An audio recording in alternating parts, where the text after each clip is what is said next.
Okay, so let's talk about this term.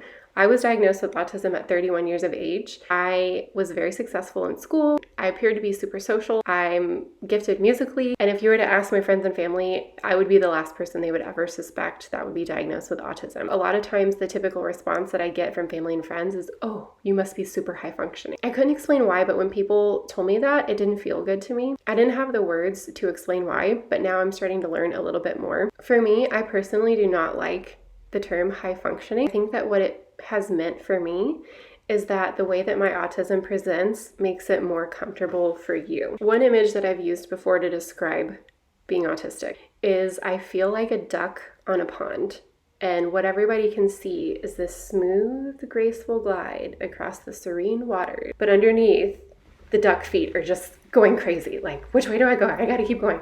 That's how I feel being autistic. So I think the term high functioning means that you don't see what's going on under the surface. So I think that in a way it discounts an autistic person's experience. I think a much better thing to say, or much better conversation to have, is how does autism affect you? How does autism change your experience of life? How does your experience of life differ from how you feel neurotypical people experience life? I think all of those questions are really helpful if you want to get to know an autistic person in your life better. I think the term high functioning also just means that that autistic person has done a whole lot of work to get to that point to where they don't seem autistic. And I want to get to a point in the world where we don't have to pretend that we're not autistic. We don't have to feel the social pressures of blending in and camouflaging in order to be more socially acceptable. And so I think that one way that we can start doing that is by eliminating the term high functioning. Instead of discounting other people's experience and assuming that it hasn't been as hard for them because it doesn't show up in obvious ways, ask questions. I had a conversation with my best friend about this the other day. I'm like,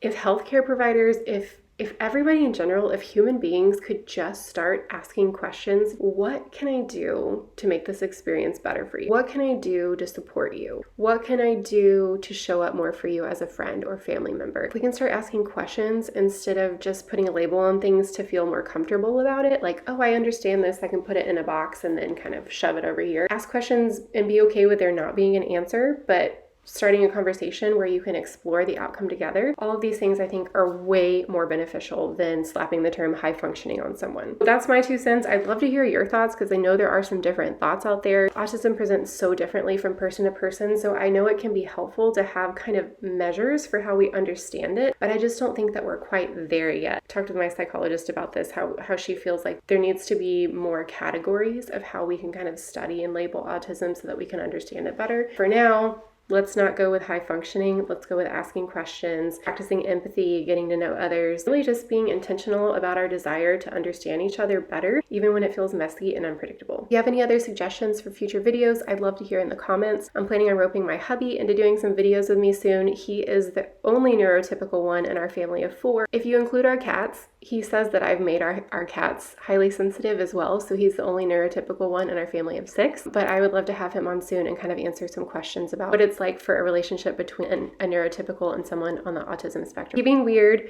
I truly think that being on the autism spectrum is a gift. I know that not everyone feels that way, but I do think it's a very unique perspective on the world, and it allows us to be creative and see the world in new and unique ways that maybe others can't. So I just want to encourage you, if you're having a hard time, there are ways to love the brain that you have. Thanks so much for watching. Make sure that you subscribe. I can never remember. I think it's going to show up on this side, like a little circle. It's free and you just click on it, and that's the best way to help me keep making free videos for you. I'm sending you so much grace and patience for yourself, and I hope that you'll keep coming back for more encouragement and future videos. Thanks and have a great day.